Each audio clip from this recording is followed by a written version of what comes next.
Hi, good morning. ಬೆಳಿಗ್ಗೆ ಎದ್ದರೆ ನಮ್ಮ ಹೆಣ್ಮಕ್ಳಿಗೆ ಕೆಲಸ ಶುರು. ಇವತ್ತು ಬೆಳಿಗ್ಗೆ 6 ಗಂಟೆಗೆ ಎದ್ದೆ. ಸ್ವಲ್ಪ ಕೆಲಸ ಜಾಸ್ತಿ ಇತ್ತು. ತಂದಿರೋ ತರಕಾರಿನ ಜೋಡಿಸೋಕ್ಕೆ ಟೈಮ್ ಇರಲಿಲ್ಲ ಫ್ರೆಂಡ್. ಏಕೆಂದರೆ ನಾವು ಕೆಲಸಕ್ಕೆ ಆಚೆಗಡೆ ಹೋಗಿ ದುಡಿಯೋದ್ರಿಂದ ಒಳಗಡೆ ಬಂದು ಅದೆಲ್ಲ ಮಾಡೋಕ್ಕೆ ಟೈಮ್ ಸಿಗೋಲ್ಲ ಫ್ರೆಂಡ್. ನಾನು ಸಂಜೆ ಬಂದಾಗ ಅಡುಗೆ ಮಾಡಿ ಊಟ ಮಾಡಿ ಮಕ್ಳಿಗೆ ಹೋಮ್ವರ್ಕ್ ಮಾಡಿಸಿ ಮಲಗೋಷ್ಟರೊಳಗೆ ಟೈಮ್ ಆಗುತ್ತೆ. ನನಗೆ ಇದೆಲ್ಲ ಮಾಡೋಕ್ಕೆ ಟೈಮ್ ಸಿಗೋಲ್ಲ. ಹಾಗಾಗಿ ನಾನು ಒಂದು ಸ್ವಲ್ಪ ಆ ಥರ ಎಲ್ಲ ಜೋಡಿಸು ಒಂದು ಸ್ವಲ್ಪ ನಾನು ಫ್ರೀ ಇದ್ದು ಟೈಮಲ್ಲಿ ಮಾಡ್ಕೊತೀನಿ. ಅವಾಗೆಲ್ಲ ಎದ್ದು ಕ್ಲೀನ್ ಮಾಡಿ ಅದೆಲ್ಲ ಮಾಡಿ ಮಕ್ಕಳು ತಿಂಡಿ ಮಾಡಿ ನಾಷ್ಟಕ್ಕೆ ಮಾಡಿ ಅಡುಗೆ ಮಾಡಿ ಅದೆಲ್ಲ ಮಾಡಿ ಇಟ್ಟು ಹೋಗಿ ನಾನು ಮತ್ತೆ ಅಲ್ಲಿ ಕೆಲಸ ಸ್ಟಾರ್ಟ್ ಮಾಡಿ ಅಲ್ಲಿ ಕೆಲಸದಿಂದೆಲ್ಲ ಬಂದು ನಂಗೆ ಟೈಮ್ ಸಿಗೋಲ್ಲ ಫ್ರೆಂಡ್. ಅದಕ್ಕಾಗಿ ನನಗೆ ಯಾವ ಟೈಮಲ್ಲಿ ಫ್ರೀ ಸಿಗುತ್ತೋ ಆ ಟೈಮಲ್ಲಿ ಸ್ವಲ್ಪ ಬಟ್ಟೆ ಕೆಲಸಗಳು ಆಮೇಲೆ ಮನೆ ಕ್ಲೀನಿಂಗ್ ಕೆಲಸಗಳು ಇಟ್ಕೊತೀನಿ. ಯಾವಾಗಲೂ ಎನಿ ಟೈಮ್ ಕೆಲಸ ಮಾಡೋಕ್ಕಾಗಲ್ಲ, ಏಕೆಂದರೆ ಟೈಮ್ ಸಿಗೋಲ್ಲ ಫ್ರೆಂಡ್.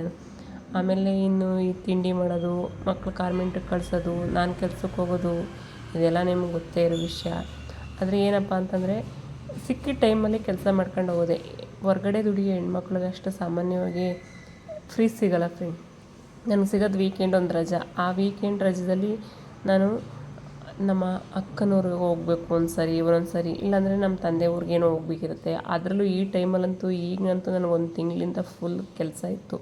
ನಮ್ಮ ಊರಿಗೆ ತಿತ್ತಿರೋದ್ರು ಅಂತ ಅಲ್ಲೆಲ್ಲ ಕೆಲಸ, ಮತ್ತು ಇಲ್ಲಿ ದೀಪಾವಳಿ ಅಂಗಡಿ ಕ್ಲೀನಿಂಗು ಅದು ಇದು ಅಂತ ಇನ್ನೂ ಎಲ್ಲ ಕೆಲಸ ಇರೋದ್ರಿಂದ ನನಗೆ ನನ್ನ ಮನೆ ಕ್ಲೀನ್ ಮಾಡೋಕ್ಕಾಗಿಲ್ಲ. ನನ್ನ ಮನೆಯಿಂದ ಚೆನ್ನಾಗಿ ಕಾಣಿಸಿಲ್ಲ ಅಂದರೆ ಬೇಜಾರು ಮಾಡ್ಕೊಬೇಡಿ ಫ್ರೆಂಡ್ಸ್.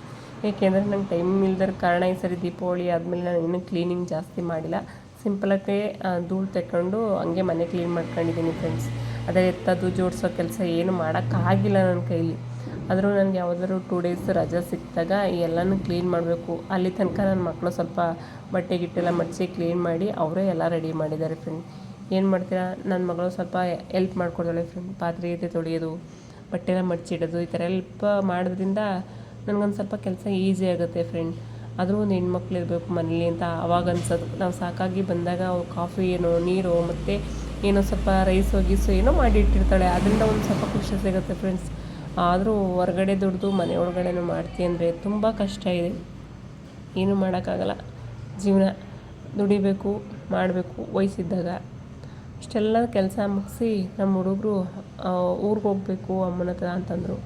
ಆಗ ಅವರಿಬ್ಬರೂ ರೆಡಿ ಮಾಡಿ ಬಾಯ್ ಹೇಳಿ ನಮ್ಮ ಮನೆಯಿಂದ ಸ್ವಲ್ಪ ದೂರದಲ್ಲಿ ಬಸ್ ಸ್ಟ್ಯಾಂಡ್ ಇರೋದ್ರಿಂದ ನಡ್ಕೊಂಡೇ ಹೋಗ್ತೀವಿ ಬಿಡಮ್ಮ ಅಂದ್ಬಿಟ್ಟು ಹೋದರು.